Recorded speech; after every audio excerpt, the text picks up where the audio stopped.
आत्मीय भाइयों एवं बहनों, आंतरिक कायाकल्प का सरल किंतु सुनिश्चित विधान। लेखक ब्रह्मवर्चस्व, पृष्ठ 35। आपको अपनी आवाज में मैं अनिल कुमार श्रीवास्तव पढ़कर सुनाता हूं।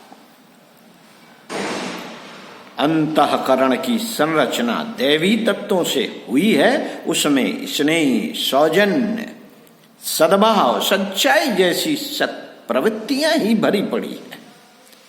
जीवन यापन की रीत नीति उत्कृष्टता के आधार पर बनाने की प्रेरणा इस क्षेत्र से अनायास ही मिलती रहती है।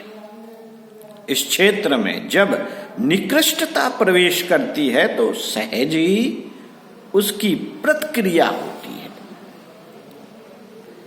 रक्त में जब बाहरी विजाती तत्व प्रवेश करते हैं तो श्वेत कण उन्हें मार भगाने में प्राण से संघर्ष छेड़ते हैं और परास्त करने में कुछ भी कमी उठा नहीं रखते। ठीक इसी प्रकार अंतःकरण की दैवी चेतना भी आसुरी दुष्प्रवृत्तियों को जीव सत्ता में प्रवेश करने और जड़ जमाने की छूट नहीं देना चाहती।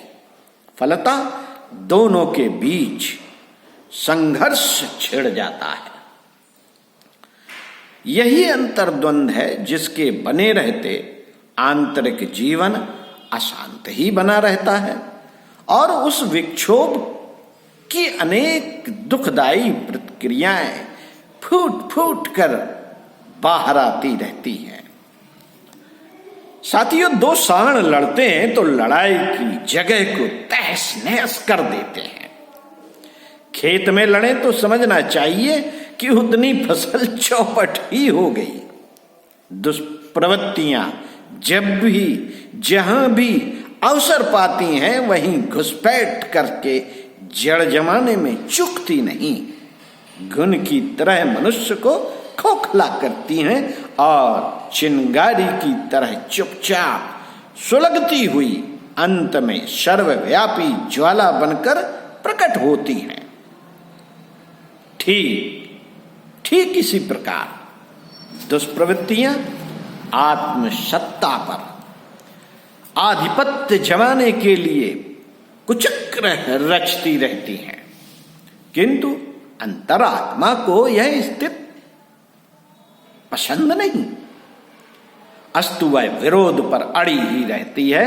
फलतः संघर्ष चलता ही रहता है और उसके दुष्परिणाम अनेकानेक शोक संतापों के रूप में सामने आते रहते हैं। मनोवैज्ञानिक स्थिति को दो व्यक्तित्व कहते हैं। एक ही शरीर में दो भले बुरे शांति सहयोग पूर्वक रह नहीं सकते। कुत्ते बिल्ली को सांप नेवले की दोस्ती कैसे निभे? एक म्यान में दो तलवारें ठूसने पर म्यान फटेगी ही। शरीर में ज्वर या भूत घुस पड़े तो दुर्दशा होती है, इसे सभी जानते हैं। नशेबाजों की दयनीय स्थिति देखते ही बनती है। यह परस्पर विरोधी शक्तियों का एक स्थान पर जमा होना ही, जिसमें विग्रह की स्वाभाविकता टाली नहीं जा सकती। आत्मा को कितना ही कुचला जाए, वह न मरने वाली है न हार मानने वाली। अनसुनी उपेक्षित पड़ी रहने पर भी अंतरात्मा की विरोधी आवाज उठती ही रहती है। दुष्कर्म करते समय जी धड़कता और पैर कांपते हैं। यह स्थिति कितनी ही दुर्बल क्यों ना कर दी जाए, उसका अस्तित्व बना ही रहेगा और झंझट तब तक चलता ही रहेगा जब तक दुष्प्रवृत्तियां उस घुसपैठ से अपना पैर वापस न लौटा ले। मित्रों, अंतर्द्वंद जीवन की शक्ति और सुव्यवस्था को नष्ट करते हैं, प्रगति पथ अवरुद्ध करते हैं और भविष्य को अंधकारमय बनाते हैं। पापों की परिणति से किसी भी बहाने बचा नहीं जा सकता। यह शारीरिक संविधान की सामान्य प्रक्रिया पद्धति हुई।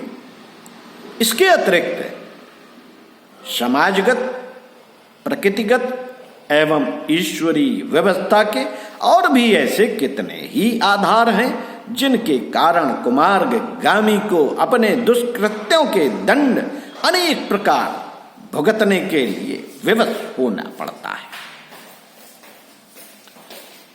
ओम शांति।